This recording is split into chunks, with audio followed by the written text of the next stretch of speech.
안녕하세요. 배고파입니다. 저희 저번 시간까지 두상을 이루는 골격과 해부학, 그리고 두상을 아름답게 보이게 만드는 황금 비율에 대해서 이야기를 나누었는데요. 이를 통해서 정면과 측면의 이목구비에 대해서는 잘 이해할 수 있었지만 우리가 언제까지나 정면과 측면의 두상만 그릴 수는 없을 텐데요. 그래서 저희 이 챕터의 6강부터는 반측면 두상에 대한 실습을 진행할 예정입니다. 반측면 두상 작업을 저와 함께 진행하기 전에 두상이 돌아갔을 때 이목구비는 어떤 부분을 유의하며 작업을 진행해야 하는지 저와 함께 이해해보는 시간 가져보도록 하겠습니다. 우선 첫 번째 포인트는 바로 두상에 있어서의 앞면과 옆면을 제대로 분리하여 인지하고 있어야 한다라는 것인데요. 두상은 그 각이 90도로 완전히 꺾여져 있는 정육면체랑은 다르게 실제로는 앞판이 살짝 둥글러져 있어서 앞면과 옆면의 경계를 명확하게 구분하기가 정말 어렵습니다. 그래서 여러분들이 가장 자주 헷갈려 하시고 그림에서 가장 자주 틀리시는 것들 중에 하나가 두상의 앞면이 귀 바로 직전까지의 얼굴 상판 전체라고 생각하시며 작업을 이어나가시는 것인데요. 해부학과 얼굴 비율 시간에서 이야기했듯이 귀는 얼굴의 중앙쯤에 붙어있는 신체기관입니다. 따라서 귀 앞부분이 전부 앞면이라고 인식해버리면 앞면의 면적이 너무 넓게 느껴지고 옆면과의 분리가 어려워져서 그림을 그리시던 중에 자꾸 비율과 명암을 틀리게 됩니다. 두상에서 앞면과 옆면을 구분하는 기준점을 하나 정해드릴게요. 바로 광대뼈에서 턱끝 연골까지 이어지는 이 지점입니다. 이 지점을 정면과 측면, 그리고 반측면 두상에서 표시해 보시면 이렇습니다. 얼굴이 끝으로 갈수록 둥글게 돌려지는 모양을 하고 있기 때문에 정면에서는 두상의 앞면뿐만 아니라 옆면이 살짝 나와 있게 되죠. 이게 앞면이 아닌 옆면이니까 우리가 음영을 체크할 때도 이 지점을 기준으로 음영을 넣었던 겁니다. 또 측면에서도 역시 두상의 옆면뿐만 아니라 앞면도 살짝 보여지게 되는데요. 이 부분들 잘 기억해 주시면 좋을 것 같습니다. 그리고 반측면에서도 보면 귀의 바로 앞지점인 여기가 얼굴의 앞면과 옆면을 나누는 기준인 게 아니고 광대뼈 지점인 이 부위가 기준이 되도록 작업을 해주셔야 합니다. 앞면과 옆면은 각도가 전혀 다른 두 면을 의미하니까 여러분이 이 두상의 빛을 설정하실 때 바로 이 광대뼈 지점 중앙에 완벽하게 빛이 오는 경우에는 앞면과 옆면의 광도가 모두 비슷하도록 작업해 주시면 되는데요. 좀 더 앞면 쪽에서 광이 오거나 옆면 쪽에서 광이 온다면 두 면적의 명도를 분리해서 앞면과 옆면을 분리해 주시면 됩니다. 앵글이 돌아갈 때 두개골의 형태를 잡는 두 번째 포인트는 바로 앞면의 중심부와 양쪽 두 눈의 중앙을 지나는 십자선, 그리고 정수리의 위치를 체크해 주시는 것인데요.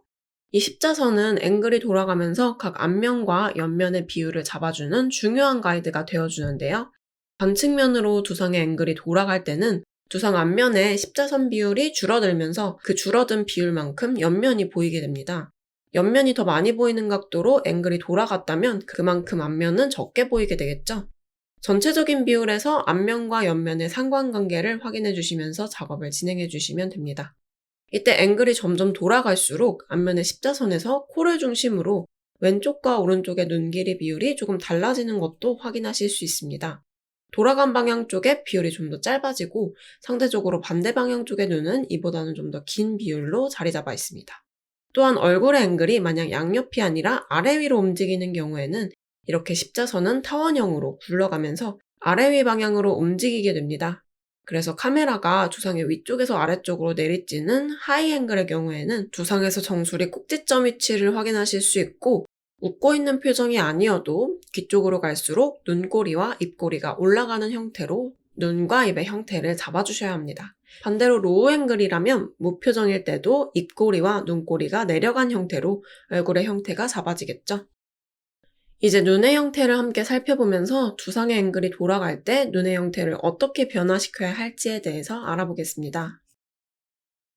우선 눈의 형태에 대해서 복습을 해보면 눈은 이렇게 윗꺼풀은 위로 올라갔다가 중앙에서는 유지되고 끝에서는 내려가는 각도로 아랫꺼풀은 위로 올라갔다가 중앙에서는 내려오고 끝에서는 다시 올라가는 각도로 윗꺼풀과 아랫꺼풀이 둥근 안구를 덮고 있는데요.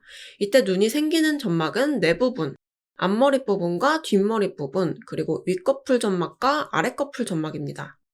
앵글이 돌아갈 때 가장 크게 유의하셔야 하는 부분은 바로 이 점막의 면적인데요. 점막의 면적은 두상의 앵글이 돌아갈 때 그 돌아간 방향 쪽의 면적이 더 많이 보이게 되도록 변화하게 됩니다.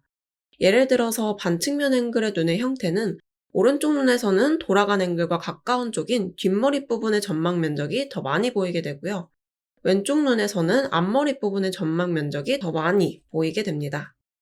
카메라가 위쪽에 있는 하이앵글에서는 아래 커플의 점막이 더 많이 드러나게 되고, 카메라가 아래쪽에 있는 로우 앵글에서는 윗커플의 점막이 더 많이 드러나게 됩니다. 점막의 여부는 그림체에 따라서 생략하시는 경우도 많이 있지만, 그럴 경우 선의 두께나 그 부분에 생기는 음영감을 더해서 작업을 진행해 주시면 되고, 실사에 가까운 반실사체로 작업하신다면 이렇게 점막의 위치를 제대로 찾아주기만 하면 더 탄탄한 두상을 그려나가실 수 있습니다. 다음으로 두상의 앵글이 돌아갈 때 코의 형태를 어떻게 변화시켜야 할지에 대해서 알아보겠습니다. 코 또한 앵글이 돌아갈 때 가장 유의하셔야 하는 부분이 역시 면적의 변화인데요. 코를 그릴 때 체크하며 그려나가셔야 하는 면적은 이렇게 콧부리 부분과 중간 연골, 코끝 연골을 이루는 중앙부 면적과 그 옆에서 이어지는 콧볼과 콧대 면적, 그리고 마지막으로 코 아래쪽 면적과 콧구멍 안쪽에 생기는 폐쇄 그림자의 면적에 유의하셔야 합니다.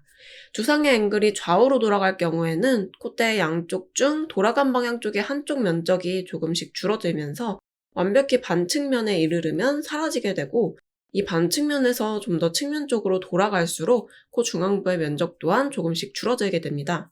그리고 이때 생기는 콧구멍의 면적 또한 약간씩 변화하게 되는데요. 코끝 연골에서 콧볼까지 이렇게 완만한 각도로 이어졌던 콧구멍이 코끝 연골의 측면부가 보이게 되면서 산처럼 가파른 각으로 꺾이게 되는 거죠. 두상의 앵글이 하이앵글의 경우에는 코의 형태에 따라 약간이나마 보였던 코 아래쪽의 면적은 완전히 사라져서 보이지 않게 될 겁니다. 그리고 콧구멍 라인 또한 정면 앵글이었을 때보다 훨씬 더 완만해져서 이제는 선처럼 보이게 되겠죠. 두상의 앵글이 로우 앵글일 경우에는 코의 아래쪽 면적이 이보다 훨씬 많이 보이게 될 거고요.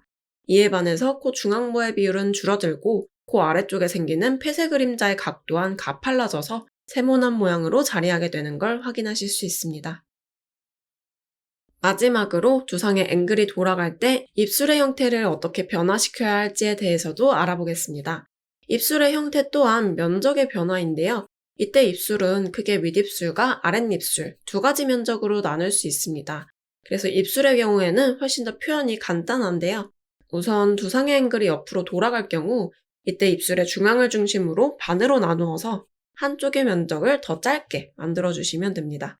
그러면 이렇게 한쪽의 입술에 생기는 각은 보다 가팔라지고 한쪽 라인은 보다 완만한 각을 이루게 되는 걸 확인하실 수 있는데요. 입술의 형태 자체는 아랫입술이 윗입술 아래에 말려 들어간 모양이므로 앵글이 돌아갔을 때 경우에 따라 생기는 이 아랫입술 부피 라인은 이런 각도로 체크해 주실 수 있습니다.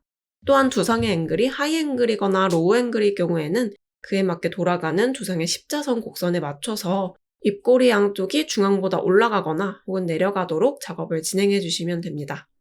오늘은 두상의 앵글이 변화할 때 두상과 이목구비의 각도 또한 이에 맞게 변화할 수 있도록 체크해 주셔야 하는 몇 지점들에 관해서 간단히 이야기해 보았는데요.